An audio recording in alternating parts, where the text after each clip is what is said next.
Marcus never imagined that simply changing his Wi-Fi password would lead to cops knocking on his door at midnight. But that's exactly what happened. Two police officers stood on his porch, flashlights in hand, looking as if they were investigating a federal crime. Behind them was Karen, his notoriously nosy next-door neighbor, arms crossed, lips curled into a smug grin, and face red with triumph. "Sir," one officer said, suppressing a yawn, "your neighbor's filed a complaint. She claims you illegally accessed her Wi-Fi and tampered with her internet." Marcus blinked, then again, then laughed. "You think I hacked her Wi-Fi?" he asked, incredulous. Karen stepped forward, sunglasses still absurdly perched atop her head despite the pitch-black sky. "Yes, my son and I have used that Wi-Fi for months, and suddenly it's gone. And what changed? You changed your password."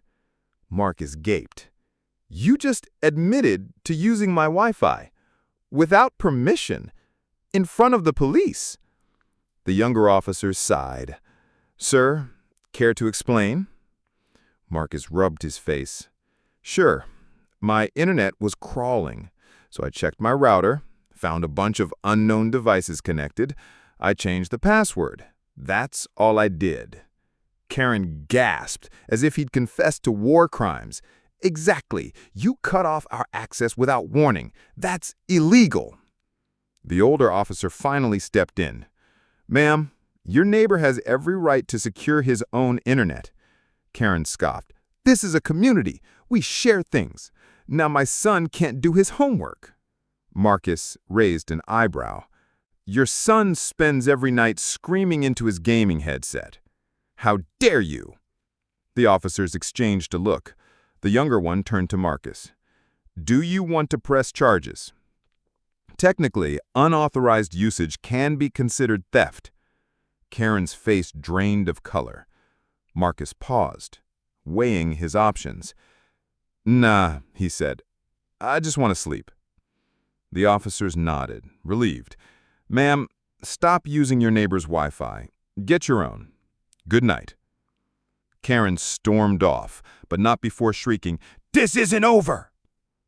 The next day, things got weird. By morning, Marcus's mailbox was stuffed with furious handwritten letters from Karen. "Shame on you for destroying community spirit. God sees what you did." A petition titled, "Make Marcus Give Back the Wi-Fi," signed 12 times, all in suspiciously similar handwriting. At the grocery store, parents pulled their kids away from him. At the coffee shop, retirees whispered behind their mugs. Karen had convinced half the neighborhood he was some criminal mastermind hoarding precious Wi-Fi. But then it got serious. A disturbing discovery. While double-checking his router's security, Marcus saw something strange. A device was still connected to his network, one he didn't recognize. Impossible. He had changed the password twice. He traced the IP. The device wasn't in his house. It was coming from Karen's. Whoever it wasn't just browsing. They were accessing accounts, logins, financial data. Something shady was happening. Setting the trap. Marcus reopened his Wi-Fi under a fake name, Free Public Wi-Fi, and installed a monitoring tool. Within 10 minutes, the mystery device connected.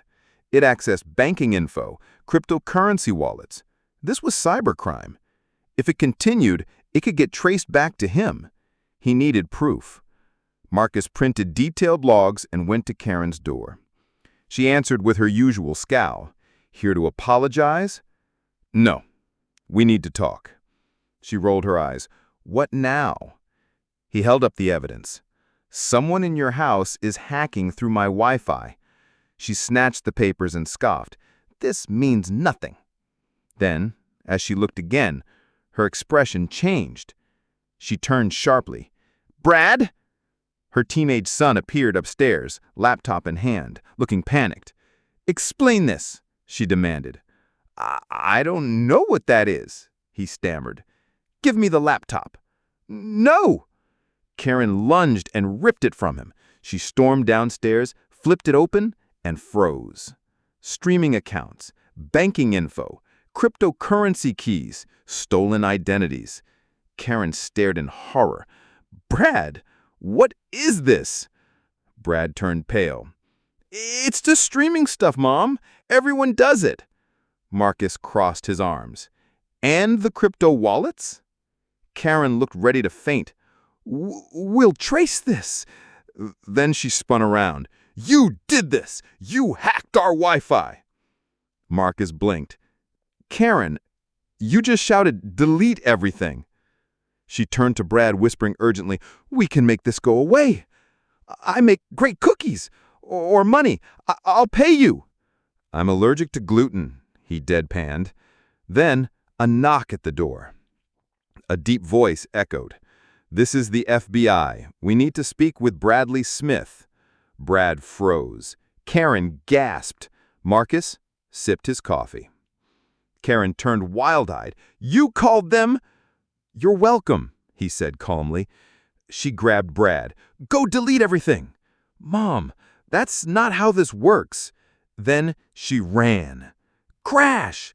Glass shattered as Karen threw herself through a window and landed in her garden gnome display. Marcus peered outside. She actually did it. The front door burst open. FBI agents flooded the room. Brad was arrested. Karen was still moaning in the grass. An agent asked Marcus, "Did you file the report?"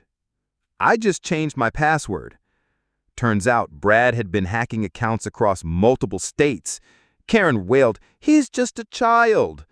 "He's 18, ma'am, legally an adult." Karen collapsed. "This is so unfair." Brad groaned, "Can I just go to jail now?" As agents escorted him out, Karen scrambled behind. "Wait, I'll get a lawyer." Slam. The door closed. Peace at last. The next morning, Karen's house was being emptied. She was loading a moving truck, still red-faced with rage. "Guess you won," said George, an elderly neighbor, as he passed. Marcus smiled. "Oh, I definitely won."